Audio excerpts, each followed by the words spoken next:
Como mi especialidad es psiquiatría, yo le voy a dar un enfoque del desarrollo y en realidad más que hablar del Mozart adulto, vamos a hablar del Mozart niño, que es muy interesante. Generalmente cuando se habla del Mozart y se generan debates es en relación a la causa de su muerte, pero no vamos a tocar ese tema. Él murió muy joven, a los 35 años. Vamos a hablar del Mozart niño y cuál era la psicopatología que él presentaba. Y le vamos a dar una connotación positiva porque gracias a Mozart vamos a entender que muchas veces la psicopatología genera algo valioso en el campo de las artes. Bueno, la conferencia se llama La psicopatología en la vida de Amadeus Mozart porque popularmente se entiende así su nombre, cuando en realidad él no se llamaba Amadeus, él se llamaba Teófilo. Ese nombre no le gustaba mucho, pero le gustaba lo que significaba, porque en griego Teófilo significa amigo de Dios, le gustaba mucho el significado, pero no como sonaba. Entonces él lo cambia por el equivalente en latín, que es Amadeus, y él se llama a sí mismo y firma como Amadeus Mozart. Y también la palabra Amadeus se popularizó mucho en los 80 por esta película Amadeus, que estuvo en el cine en 1984. Y no fue tan popular al principio, se empezó a popularizar hasta el 91, cuando fue el bicentenario de la muerte de Mozart. Más o menos en esa época fue cuando yo conocí la película. Y en realidad la película no habla tanto de Mozart como un personaje envuelto en conflictos o en dramas, sino más bien habla sobre la historia de otro personaje llamado Salieri, que le tenía mucha envidia a Mozart. Esta película ha sido muy criticada, les sugiero que la vean, hay cosas muy interesantes ahí, pero fue muy criticada porque algunos comentaron que este film era un ataque directo a la personalidad de Mozart, pero en realidad el director pues lo que hizo es tomar algunos mitos que giraban en torno a este personaje y crear mitos nuevos, y creo que en el campo de la cinematografía eso es totalmente válido. Pero hay que verla con criterio, hay algunas cosas históricas que tienen un fundamento y otras cosas que no. Bueno, como les comentaba, me interesa a mí el Mozart niño, ahí lo tienen tocando el clavecín. Cuando Mozart nació en 1756, no era muy popular el piano todavía. El instrumento de teclado que se tenía en las casas era el clavecín o el clavicordio, que tenía un sonido un poco metálico. De hecho, las primeras obras de Mozart fueron para este instrumento, y ya más adelante, cuando Mozart tenía unos 19, 20 años, se empezó a interesar mucho en el piano, que antes se le llamaba el piano forte, porque podía sonar suave y fuerte, dependiendo de la presión que uno hiciera sobre el instrumento. Porque en el clavecín, ya sea que uno ejecute con fuerza o con debilidad, el volumen más o menos es el mismo. Y bueno, ese es el nombre completo de Mozart. Es Juan Crisóstomo, porque él nació el día de la fiesta de Juan Crisóstomo, que es el 27 de enero. Wolfgang Teófilo, porque así le gustó al papá y le puso ese nombre. Y el padre que lo bautizó se llamaba Segismundo y le puso también el nombre de Segismundo. Porque antes se utilizaba eso, cuando un niño era bautizado en la iglesia, el padre pues le ponía también su nombre. Entonces el nombre completo era Juan Crisóstomo Wolfgang Teófilo Segismundo Mozart. Parece que ninguno de estos nombres de pila le gustaban, solamente le interesaba el significado de Teófilo, Teos Filos, amigo de Dios, y él lo cambia por Amadeus, y él empieza a firmar como Amadeus Mozart.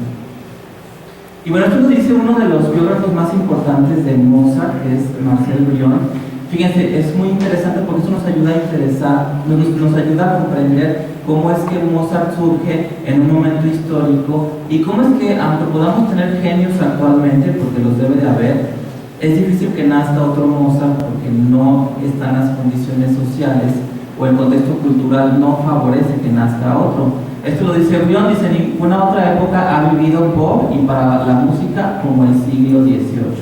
Fue el siglo principal de la Ilustración y es el siglo en el que le tocó llegar a Mozart, y eso le permitió poder hacer una carrera muy productiva en su corta vida en el mundo de la música. Y bueno, fíjense, 27 de enero de 1756, ahí va Mozart en la cigüeña, va llegando a Salzburgo.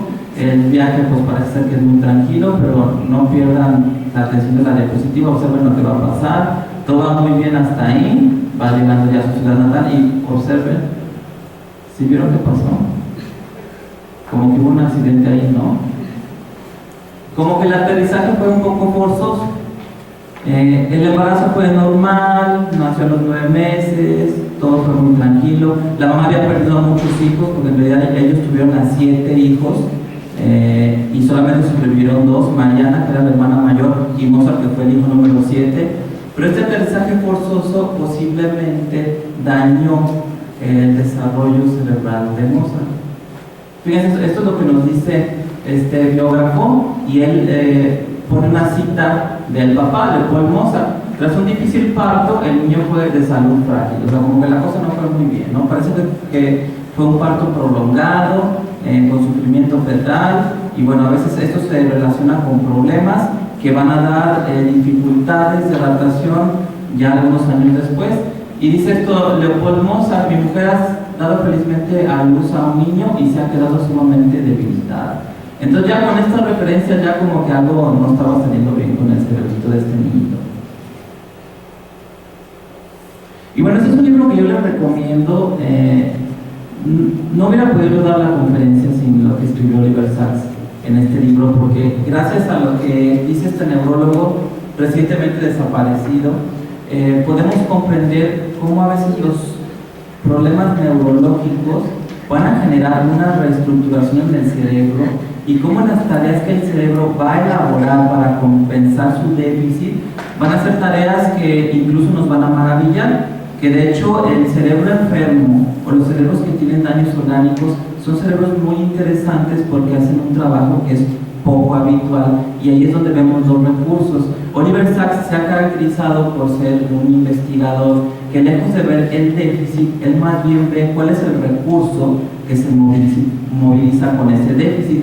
Y en este libro, Musicofilia, él habla de muchos casos, algunos pacientes de él, algunos casos que él pudo documentar y que él entrevistó, de personas que habían sufrido lesiones cerebrales y que después de la lesión cerebral habían desarrollado un increíble gusto por la música, aptitudes para la ejecución de un instrumento, una mayor capacidad para apreciar el arte. Y esto nos ayuda a entender lo que pasó con Mozart. Y nos preguntamos, ¿será que este aterrizaje forzoso de la cigüeña lesionó el cerebro de Mozart y pasó lo mismo que sucedió con los casos que menciona Oliver Sacks? Y bueno, ustedes ven del lado derecho, y hay una persona que le cayó un rayo, y esto lo pongo por un historial clínico muy interesante que menciona a Oliver Sacks, de un cirujano ortopédico de 42 años llamado Tony Sicoria. Fíjese, dice, comenzó a oír música en su cabeza. A ella había caído un rayo hablando por un teléfono público en los años 90, cuando todavía no eran populares los celulares. Estaba en un campo, fue a hablar por teléfono, y ahí en el teléfono público le cayó un rayo. Comenzó a oír música en su cabeza, la música estaba ahí en lo más profundo de su ser o en alguna parte, y todo lo que tenía que hacer era dejar que le llegara. Y eso le decía él a Oliver Sacks: es como una frecuencia, una banda de radio, si me muestro receptivo llega. Quisiera decir, llega del cielo, como decía Mozart. Este cirujano ortopédico pues no tenía mucho interés por la música, y cuando le cayó el rayo, y parece hasta que él cayó en un paro cardiorrespiratorio porque tuvieron que reanimar ahí, su vida cambió, y de repente le empezó a interesar mucho la música del piano, le llegaban ideas musicales, se empezó a obsesionar por dar conciertos, y finalmente hizo una buena carrera de pianista a los 42 años, y todo a raíz de que le cayó un rayo. Entonces eso es muy interesante, porque nos ayuda a entender cómo problemas del cerebro pueden generar actitudes poco comunes en cuanto a la música. Y fíjense, esto lo dice Oliver Sacks en quizá uno de los libros más famosos, que es El hombre que confundió a su mujer con un sombrero. Hemos de decir desde el principio que una enfermedad no es nunca una mera pérdida. Fíjense, eso es muy interesante. Hay siempre una reacción por parte del organismo o individuo afectado para restaurar, reponer, compensar y preservar su identidad, por muy extraños que puedan ser los medios. Entonces con esto vamos entendiendo lo que pasó con Mozart, ¿no? Su cerebro no tuvo un aporte de oxígeno adecuado, no hubo un nacimiento sencillo, pero había algo en ese cerebro que iba a reestructurar los procesos cognitivos del niño, y que lo iban a convertir en un genio de la música.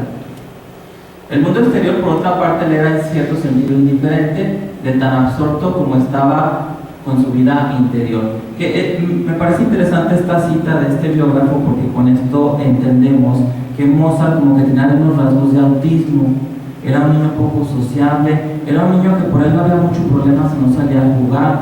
Prácticamente la mamá tenía que obligarlo a salir a jugar, ¿no? A tomar el aire, a convivir con otros niños, porque si por él fuera, él pasaba todas las horas sentado en el clavecín practicando, componiendo, haciendo variaciones de temas de los músicos de aquella época. Y fíjense, esto lo dice Eugen Bleuler en 1911 cuando él publica un libro llamado La demencia precoz o el grupo de las esquizofrenias, porque Bleuler, contrario a lo que muchos pudieran pensar, él introduce el término de autismo para hablar de los esquizofrénicos. En realidad el término no se acuñó y se introdujo para hablar de los niños con este tipo de discapacidad. Leo Kanner lo utilizó, pero lo tomó prestado de Eugen Bleuler. Y fíjense lo que dice, el autismo es una exageración de un fenómeno fisiológico. Existen pensamientos autistas normales que no toman en cuenta la realidad. Y eso es lo más interesante y es una gran aportación de Bleuler para entender la psicopatología y cómo esto puede generar expresiones artísticas. Una gran parte de la poesía surge de un pensamiento con estas características. Entonces el que es poeta o el que puede escribir una buena poesía tiene que tener por fuerza rasgos autistas, tiene que desconectarse de la realidad inmediata y asomarse a su mundo interior para poder expresar algo que tenga un valor artístico. Vamos a poner un ejemplo, es un ejemplo de Jaime Sabines. Me gusta mucho esta poesía porque aquí vemos la parte autista de Sabines. Aquí habla de un personaje llamado Tarumba, que no sé ni quién sea. Es una palabra que sí existe, que quiere decir como atolondrado o torpe, pero él aquí habla de Tarumba como un amigo imaginario, como alguien que acompañaba a Sabines a lo mejor en sus momentos de soledad. Fíjense, dice Tarumba: yo voy con las hormigas entre las patas de las moscas, yo voy con el suelo, por el viento, en los zapatos de los hombres, en las pezuñas, las hojas, los papeles. Voy a donde vas, Tarumba, de donde vienes vengo. Dice: yo los miro a todos desde la puerta de mi casa, desde el agua de mi pozo, desde el cielo, y solo tú me gustas, Tarumba, que quieres café y que llueva. No sé qué cosa eres, cuál es tu nombre verdadero, pero podría ser mi hermano o yo mismo. Podría ser también un fantasma, o el hijo de un fantasma, o el nieto de alguien que no existió nunca. Porque a veces quiero decirte, Tarumba, ¿en dónde estás?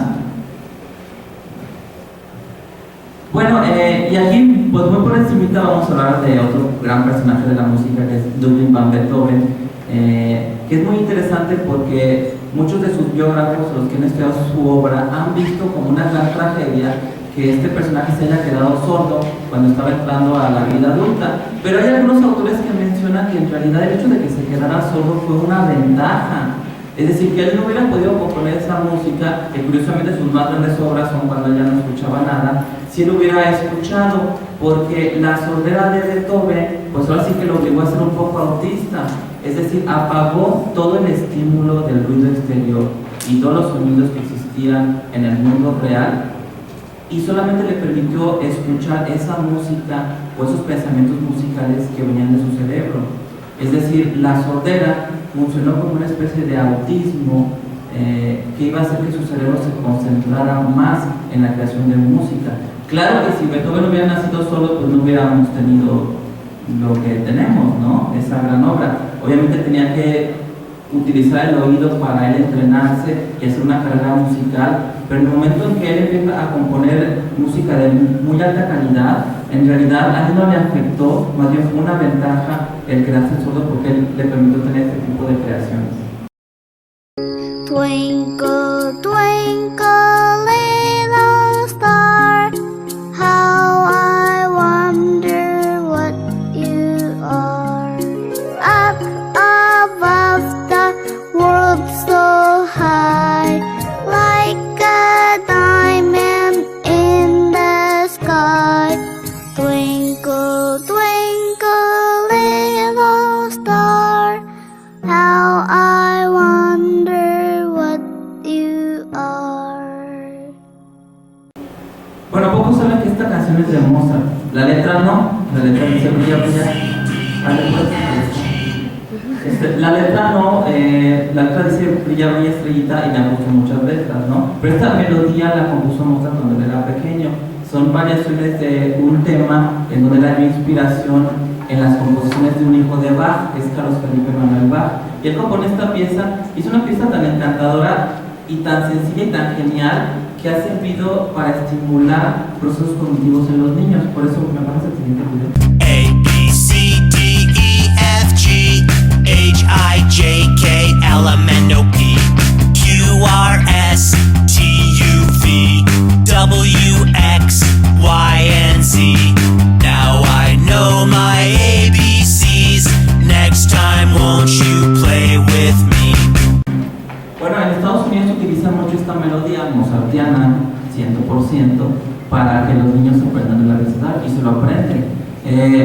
Si uno hiciera un experimento, que creo que se ha hecho, no me he metido a revisarlo, y uno le pidiera a un grupo de niños que se aprendieran el abecedario sin esta melodía, pues obviamente se tardaría muchísimo más, ¿no? Y el ayudar a los niños a que aprendan el abecedario con esta melodía de Mozart hace que el proceso cognitivo se agilice. Y es muy interesante este estilo de Mozart porque él a lo largo de toda su vida, aunque sí encontramos obras muy dramáticas, con un nivel de pasión pues prácticamente beethoveniano, él siempre manejó un estilo muy lúdico, infantil. Él utilizaba mucho algo que llamamos el bajo de Alberti. El bajo de Alberti es una manera de armonizar muy sencilla, muy simple y muy juguetona a la vez. Y en muchas de sus sonatas encontramos esta manera sencilla, pero esta dualidad tan interesante de que se ve la genialidad de la melodía. Entonces, yo quería traer un piano aquí para enseñarles algunas cosas en el piano, pero la verdad es que fue muy difícil hacerlo y fue más sencillo, mejor yo grabarme en mi casa y traer el video para enseñarles algunas cosas que se tienen que ver en el piano. Fíjense, este es el bajo de Alberti. Un sonido grave, un agudo, medio y grave. Y esta es la melodía.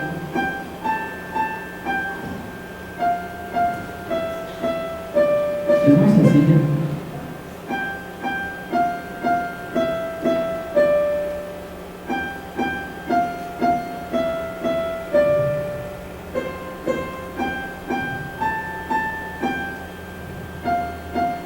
Y fíjense, ahora le voy a meter el bajo de Alberti, fíjense qué bonito suena.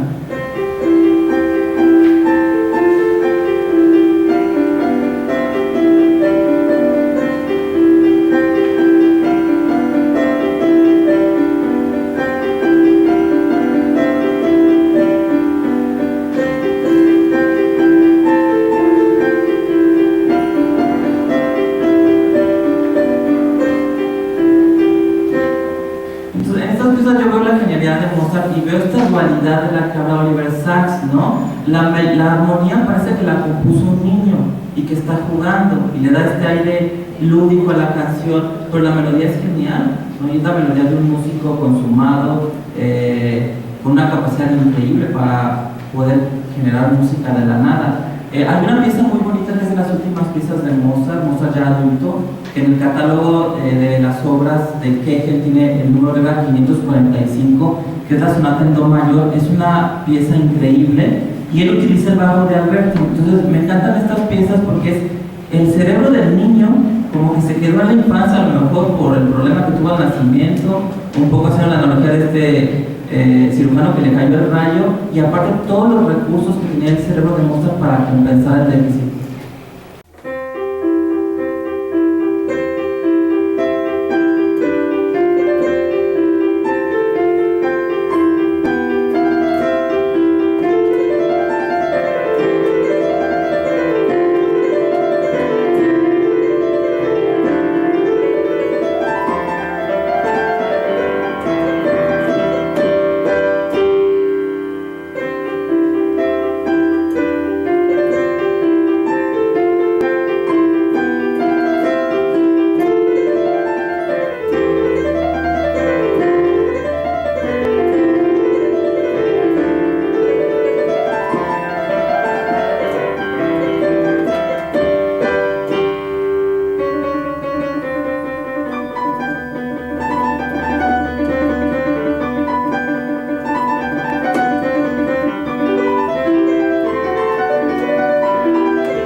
centenario de la muerte de Mozart en 1991, muchos médicos empezaron a estudiar las cartas que había escrito este personaje con miembros cercanos de su familia. Hay unas cartas muy interesantes que él escribió a una prima llamada Mariana, y algunos médicos empiezan a darse cuenta que Mozart tenía un trastorno de tics, y esto lo empiezan a ver a través de las cartas. Entonces es interesante porque entonces estamos viendo un trastorno que se considera neurológico o neuropsiquiátrico, y que estaba presente en la vida de este célebre personaje.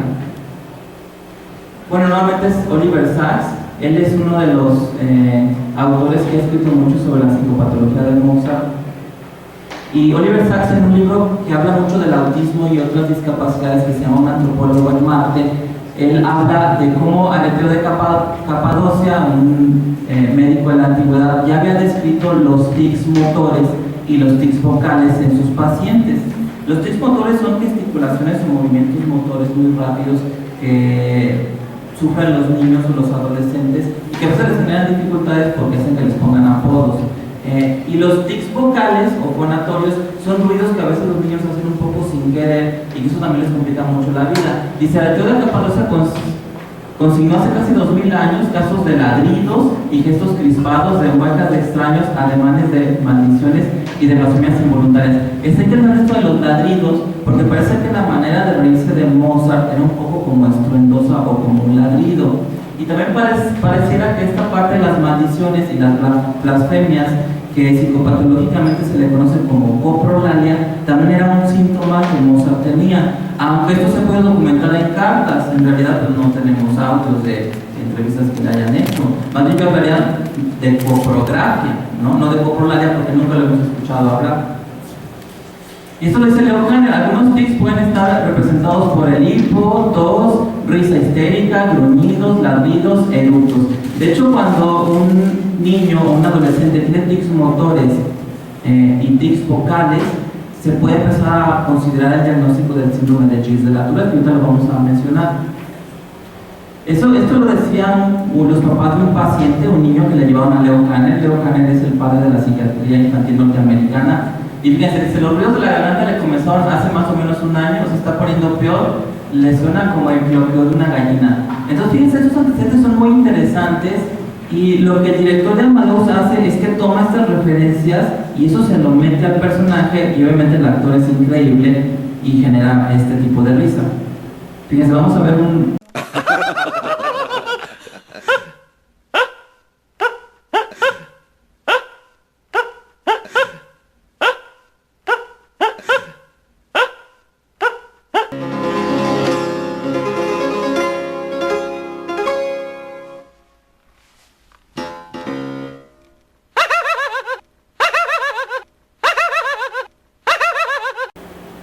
Esta risa, como risa histérica, como ladrido, está documentado. Muchos piensan que en realidad eso es parte del ataque a la personalidad de Mozart, pero hay algo muy interesante. Si ustedes revisan la novela de Hermann Hesse, El lobo estepario, ahí aparece Mozart y Mozart se ríe como en la película, ¿no? Entonces tenemos dos obras de arte que, basados en documentos históricos, plasman a este personaje, Mozart, como alguien que se ríe, como que muy raro, muy chistoso. Bueno, es la Salpêtrière de París, es la cuna de la psiquiatría en el mundo, y digo que es la cuna de la psiquiatría porque uno de los médicos más ilustres que han existido en la historia de la medicina, que es Jean-Martin Charcot, dio clases ahí, describió muchas enfermedades ahí. Freud fue a estudiar ahí, fue alumno de Charcot, y de hecho, curiosamente, no nada más Charcot es uno de los médicos más brillantes que han existido, sino que muchos de sus alumnos hicieron historia, entre ellos Sigmund Freud. Bueno, aquí ustedes ven abajo al profesor Charcot y arriba a la derecha está Gilles de la Tourette, ¿no? Que fue este neurólogo que describió este trastorno de tics motores y vocales. Este es un cuadro de André Broilet que se llama La lesión clínica en la Salpêtrière en el servicio del profesor Charcot. Es un cuadro muy interesante porque está retratando personas reales que en ese tiempo tomaban clases con Jean-Martin Charcot. El pintor, sin embargo, tuvo un sesgo porque él prefirió pintar a los alumnos que se veía como que prometían mucho, porque en la época en la que Broilet estaba pintando el cuadro, Freud era un alumno de Charcot y él estaba ahí en la Salpêtrière, y curiosamente nunca lo plasmaron en esta expresión pictórica. Pero Gilles de la Tourette es el que está con un mandil blanco mirando a Charcot. Este mandil blanco era lo que se utilizaba antes de la bata. Y es interesante que está como de medio perfil, que algunos dicen que Freud lo pintó así porque era muy feo. Entonces, que digo, bueno, pues a Gilles de la Tourette mejor lo voy a poner así como que no está, como que está volteando para el otro lado, como está muy feo, pues me va a fear la pintura, ¿no? Entonces como que lo puse así como que volteando para que pues finalmente el cuadro fuera bonito, ¿no? Y bueno, fíjense qué interesante, Freud no está en la pintura, pero él como fue alumno, él le encantó esa obra de arte y Freud tenía arriba de su diván una réplica de este famoso cuadro de Freud, ¿no? Ahí está Charcot con todos los alumnos y con Gilles de la Tourette. Y bueno, también tiene un nombre muy largo, ¿no? Él se llamaba George Albert Brutus Edward Gilles de la Tourette, o Jorge Alberto Bruto Eduardo Gilles de la Tourette. El nombre de Bruto como que está muy feo, ¿no? Nunca me he topado con alguien que se llame Bruto, pero bueno, se llamaba Bruto. Y aquí hay algo muy interesante. En realidad los nombres de pila eran George, Albert, Brutus, Edward, y Gilles de la Tourette es un apellido compuesto. En realidad Gilles no es un nombre de pila, pero los americanos no se dieron cuenta de eso y lo partieron y pensaron que Gilles era un nombre de pila, porque los americanos como que no entienden que hay apellidos compuestos o no entienden que hay personas que tenemos dos apellidos, y entonces los norteamericanos a esta enfermedad que él describió le conocen como el síndrome de la Tourette. Pero ellos partieron el apellido, porque en realidad no se llamaba Gilles y se apellidaba de la Tourette, se llamaba George Albert Brutus Edward y se apellidaba Gilles de la Tourette. Ese es el apellido completo, es un apellido compuesto. Y cuando se iba a dictar el DSM-5 en mayo del 2013, pues enviaron cartas a la redacción y no de apoyar, corrijan el error, porque ustedes checan en el DSM, lo ponen como trastorno de la Tourette, no ponen el Gilles. Entonces dijo, no, pues ya que va a salir la nueva edición, pues ya pónganlo bien, Gilles de la Tourette es el apellido. Y no, se negaron. Y entonces ustedes revisan el DSM-5, ahí dice el trastorno de la Tourette, pero está mal dicho. Y bueno, entonces es una crítica al DSM-5 porque no quiso corregir. Y eso es muy lamentable porque ya hay pocos epónimos en el DSM-5. Antes había más, había nombres de investigadores, de autores, de neurólogos, de psiquiatras en la descripción de las enfermedades. Ya nada más quedan dos, en la demencia Alzheimer, hablando de este neurólogo alemán, Alzheimer, y el trastorno de la Tourette, pero ahí lo pusieron mal. Entonces imagínense cómo está de grave la cosa, que nada más hay dos epónimos y uno está mal escrito. Bueno, ese es el artículo original que publicó Gilles de la Tourette en una revista de neurología, en donde habla de estos procesos de alteraciones motoras, algo que llama ecolalia, que es repetir constantemente las cosas que uno escucha, y al final habla de la coprolalia, también muy interesante, que esto lo veíamos en Mozart. Ese es el artículo original. Y bueno, Kahneman así describe los tics: son movimientos de grupos musculares circunscritos, repentinos, rápidos, involuntarios y frecuentemente repetidos que no sirven a un propósito aparente. Es decir, aparentemente no sirven para nada, pero ahí están, ¿no? Y bueno, aquí tenemos a este célebre autor, Hermann Hesse, Premio Nobel de Literatura, y Mozart, y cómo él también concibe a este personaje como alguien que se ríe y se ríe y se ríe. Por eso les recomiendo la lectura de esta obra. Y bueno, para entender la psicopatología de Mozart, quiero que definamos la palabra escatológico, porque algunos autores lo utilizan cuando hablan de las cartas de Mozart. Y es importante definir este término escatológico porque en el español esto tiene dos significados que son totalmente, que no tienen nada que ver, ¿no? Una cosa es un conjunto de creencias referentes al fin de los tiempos, de escatos último, que uno podría decir que la escatología es una rama de la teología. También lo consideran como una ciencia que se encarga de investigar sobre la vida de ultratumba, un poco esotérico, pero el que nos interesa a nosotros es la otra sección que no tiene nada que ver con la primera y que suena pues prácticamente igual, ¿no? Pero que viene de escatos excremento, es el estudio del excremento.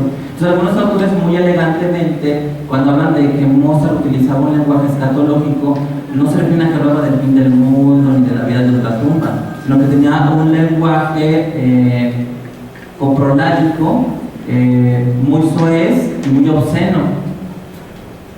Bueno, es una publicación de Skin en el 92, un año después del bicentenario, donde él habla del problema de Mozart y él pues habla del trastorno escatológico de Mozart. Si ustedes revisan este artículo que apareció en la British Medical Journal, pues ahí vemos que realmente Mozart decía muchas malas palabras. Algunas no voy a poder mencionar aquí por respeto a la audiencia y al lugar, pero que sí nos llevaba a pensar que esos eran tics vocales y que por tanto él padecía el síndrome de Gilles de la Tourette, porque los niños que tienen este problema son coprolálicos, dicen malas palabras de repente, les dan ataques de decir malas palabras. La coprolalia en Mozart, copros quiere decir excremento, pero como ya les había dicho, pues más bien sería coprografia, ¿no? Porque estamos analizando las cartas. Y bueno, esta es una tabla que viene en el artículo de Skim.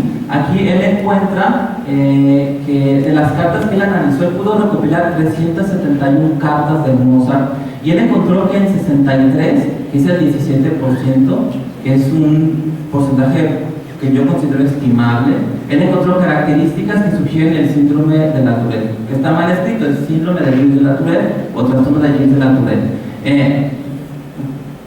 Y luego habla de la defecación, de cuestiones que tienen que ver con los excrementos. No voy a traducir esto porque es qué bueno que está en inglés, ¿no? Pero es un inglés obsceno, entonces no lo voy a traducir. Aquí lo ponen en el artículo porque ellos toman las palabras que no son las cartas y la traducción que le corresponde al inglés, pero nuevamente por respeto a ustedes y al lugar no las voy a mencionar, solamente traducir que ahí están esas malas palabras. Y bueno, fíjense, esto lo dijo un contemporáneo de Mozart. Él fue el primer biógrafo de Mozart. No me voy a atrever a pronunciar su apellido porque no me quiero trabar.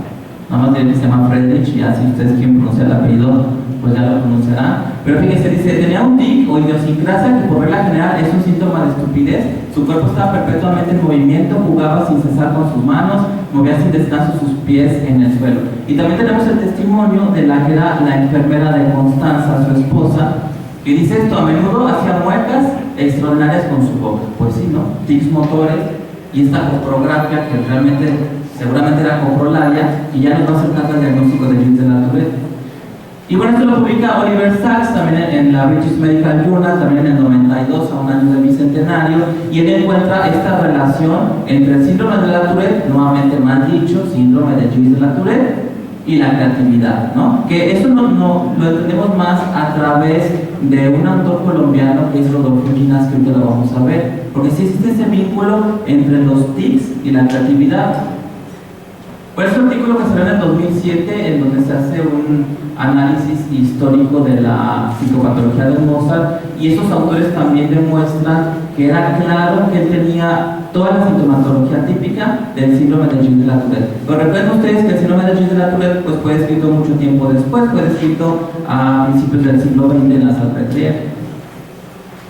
Y bueno, si ustedes quieren meterse ya de lleno a estas cartas, porque este lenguaje escatológico, o soez, o vulgar, o obsceno, como le quieran llamar, lo traduce un autor, Mario Lavista, en un artículo que aparece en la revista Letras Libres, se llama Cantata para prima y caja. La prima era Mariana, una prima que él quería mucho, y él hace la traducción al español. Nuevamente no voy a mencionar aquí estas palabras, pero si ustedes están interesados en este asunto de las cartas y cómo era este lenguaje de Mozart, pues pueden buscarla en internet. Los contenidos están disponibles en internet. Yo tuiteé hoy un link para acceder a este material. Me pueden buscar en Twitter como @Mauricio Leija, y si a ustedes les interesa pueden leer estas cartas que hacía Mozart, que de hecho de esta página fue donde saqué esa imagen, ¿no? Aunque le puse ahí una animación un poco para ser gráfico, ¿no? Y no tener que mencionar las palabras. Y fíjense qué interesante, porque entonces si Mozart no hubiera sido músico, si él hubiera dado por escribir, ¿no? Por ser un hombre de letras, pues yo creo que hubiera sido como el Marqués de Sade, porque tenían ustedes que leer las cartas para darse cuenta que no había mucha diferencia, y curiosamente como que tienen un aire de parecido, ¿no? No sé si sea porque así los retrataban o por las modas de aquella época, pero aquí ya veo un parecido entre el Marqués de Sade y Mozart. Y bueno, ¿qué es la coprolalia? Las palabras son más bien válvulas de escape y un motor en explosión. Por eso es que cuando nos enojamos, pues nos salen las palabrotas. Si es que las palabrotas están en el cerebro. Pero aquí hay algo muy interesante que ya se descubrió hace más de un siglo. parece ser que las palabrotas, las malas palabras, el lenguaje obsceno, vulgar, están en un área del cerebro que no es el área del lenguaje. Y les voy a decir por qué. Por eso es la copropraxia, ¿no? Es pues decir malas palabras, o más bien expresar malas palabras con el lenguaje del cuerpo, ¿no? Entonces tenemos copropraxia, coprolalia y coprografia. Y esta es una publicación de 1861 de Paul Broca, cuando él le hace la autopsia a un paciente de él que había quedado apático, no hablaba, y que él encuentra que tenía un tumor del tamaño de un huevo de gallina en el lóbulo frontal izquierdo. Y entonces hay una revolución en la historia de la medicina porque encuentran que está en el área del lenguaje, porque Broca dice, a ver, si tenía una lesión aquí en el lóbulo frontal y mi paciente no hablaba, aquí está el área del lenguaje. Pero fíjense, es bien interesante esto. Dice, cuando los interlocutores no entendían su mímica porque él estaba pues mudo, se encuelizaba y añadía a su vocabulario una palabrota. Cuando él publica esto no se puede explicar porque este hombre supuestamente estaba mudo, muere, encuentra que prácticamente tenía el lóbulo frontal destruido, pero se decía palabrotas cuando se enojaba. Pues entonces así como que se está mudo cuando le conviene porque se enoja, se dice palabrotas. Y después se encontraron que estas malas palabras están en otras áreas del cerebro, están en los ganglios basales. Y esto lo demuestra Ginás en un libro muy interesante que yo les recomiendo, con el prólogo de García Márquez, que se llama El cerebro y el mito del yo. Que para entender esto tenemos que definir lo que él llama PAFs o patrones de acción fijos. Y él habla que los ganglios basales, que son estos núcleos que se encuentran en la base del cerebro, están como que constantemente cocinando secuencias motoras, también pensamientos y sentimientos, y de repente se liberan a la corteza. Y si la falta de inhibición libera PAFs, siempre hay un ambiente en la presa por donde el agua fluye y se traduce en la utilización de palabrotas. Los patrones de acción fijos son conjuntos de activaciones motoras automáticas y bien definidas, algo así como cintas magnéticas motoras que cuando se activan producen movimientos bien delimitados y coordinados. Se dice que son fijos porque son estereotipados y relativamente constantes. Nuestra manera de movernos son patrones de acción fijos porque no las pensamos, ya están grabados en el cerebro y se expresan en el movimiento. Y se podría considerar los PAF como módulos de actividad motora que liberan al sí mismo de gastar tiempo y atención innecesarios. Es así como podremos haber caminado kilómetros enteros por las calles de la ciudad, casi sin mirar, absortos en una interesante conversación con un amigo. Fíjense, esto nos ayuda mucho a entender. Ahí va la persona caminando, pero no está consciente de sus movimientos, no está consciente de su motricidad, y vamos a ir caminando con un amigo y platicando y ni nos damos cuenta, porque eso es una parte automática del cerebro, genera esos patrones de acción fijos y los expresa, ¿no? Dice, si se hubiera de prestar atención a la mecánica de cada músculo y articulación en todas las fases del ciclo de la marcha, impulsándola conscientemente, ninguno de nosotros podría tener esas agradables conversaciones en el bosque en un día otoñal. Entonces, fíjense qué interesante, porque aquí nos acercamos a la hipótesis de si la música que le llegaba a Mozart, esa música que él escuchaba en su mente, no serían patrones de acción fijos, pero que en realidad de ser secuencias motoras en las que uno ni piensa, sino que salen de manera automática, pues eran ideas musicales. Porque ahora se ha visto que los ganglios basales no nada más regulan la actividad motora, sino que también tiene que ver con la actividad cognitiva y con la percepción de emociones. Y dice Ginás, un gran cúmulo de evidencia neurológica y fisiológica sugiere que los ganglios basales representan o encarnan los circuitos neuronales de las secuencias motoras.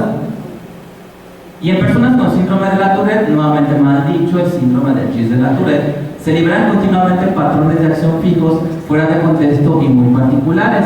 Esto se debe en parte a una disfunción de los ganglios basales, que tiene que ver con el funcionamiento dopaminérgico. Entonces, cuando uno tiene tics motores, cuando empieza a mover los músculos de la cara, o de los brazos, de las manos, se están liberando estos patrones de acción fijos de manera involuntaria. Fíjense, estos son los ganglios basales, hay una división recíproca. Las bolitas azules, das otro clic por favor. Las bolitas azules nos habla de las conexiones inhibitorias y solamente las amarillas nos habla de las conexiones excitatorias. Prácticamente lo que quiero mostrar aquí es que los ganglios basales tienen una interacción que se acerca a una inhibición recíproca. Es decir, estos núcleos del cerebro están generando información, pero se inhiben unos a otros, como que esa información está contenida en una olla de presión y en momentos específicos sale. Cuando hay una falla en las inhibiciones, empiezan a salir en momentos poco apropiados. Y fíjense, para entender los ganglios basales nos podemos ir a la Divina Comedia de Dante, y este ejemplo lo dice Ginás. Dante, cuando va al infierno, encuentra un área muy interesante porque era un área del infierno que no estaba custodiada por demonios y en donde se encontraban en una caldera de agua hirviendo las mujeres envidiosas. Entonces Dante, haciendo el recorrido, le pregunta a Virgilio: oye, pero ¿por qué aquí no hay demonios? En todas las partes del infierno hay demonios custodiando, y aquí en la caldera de las mujeres envidiosas hirviendo no hay vigilantes, no hay nadie que esté custodiando. Y entonces Virgilio le dice: bueno, lo que pasa es que como es la caldera de las mujeres envidiosas, si una trata de salir de la caldera, las demanda vuelven a meter. Entonces funciona como un sistema que solito se autorregula, no necesitaban tener demonios, ¿no? Las otras mujeres envidiosas no dejaban escapar a las demás. Bueno, así funcionan los ganglios basales, constantemente se están inhibiendo, no está saliendo la información, se está cocinando, pero a veces falla el sistema, sobre todo si hay psicopatología, si hay un daño al cerebro, si tuviste hipoxia neonatal o te cae un rayo, y entonces sale un patrón de acción fijo hacia la corteza. Si tienes mala suerte es un tic motor, pero si tienes buena suerte como Mozart es una frase musical, y se te ocurre la sinfonía número 40.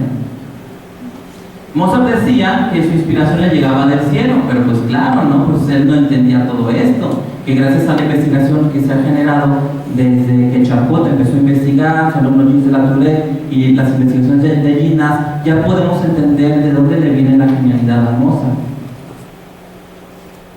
Y bueno, entonces uno se preguntaría, ¿será que entonces Gilles de la Tourette no terminó de describir en realidad el síndrome porque solamente habló de tics motores y tics vocales?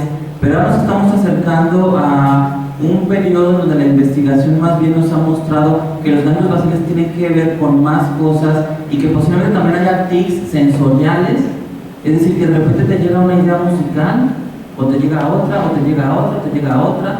Parece ser que Mozart tenía de todos los tics, tenía tics motores, tenía tics vocales, ladraba, se reía, pero también tenía muchas ideas musicales que le llegaban del cerebro, él decía que del cielo. Ahora sabemos que posiblemente eso que él llamaba cielo sean esos ganglios basales que están trabajando por cuenta propia y que le están haciendo llegar ideas musicales. Y dice Ginás, a veces las cosas simplemente nos llegan. Para algunos las cosas que les llegan son realmente únicas. Mozart decía que la música le llegaba ininterrumpidamente. Bueno, quiero terminar esta plática con una frase de Hermann Hesse, del Lobo Estepario, que de hecho es la frase final de la novela, y fíjense lo que dice el personaje que es Harry Heller. Él dice: alguna vez aprendería a reír, Mozart me estaba esperando. Bueno, los invito a que conozcan mi página de internet, que es, el nombre es muy sencillo y fácil de recordar, es paidopsiquiatra.com, y me pueden seguir también por las redes sociales, por Twitter, Facebook y YouTube. Muchas gracias por su atención.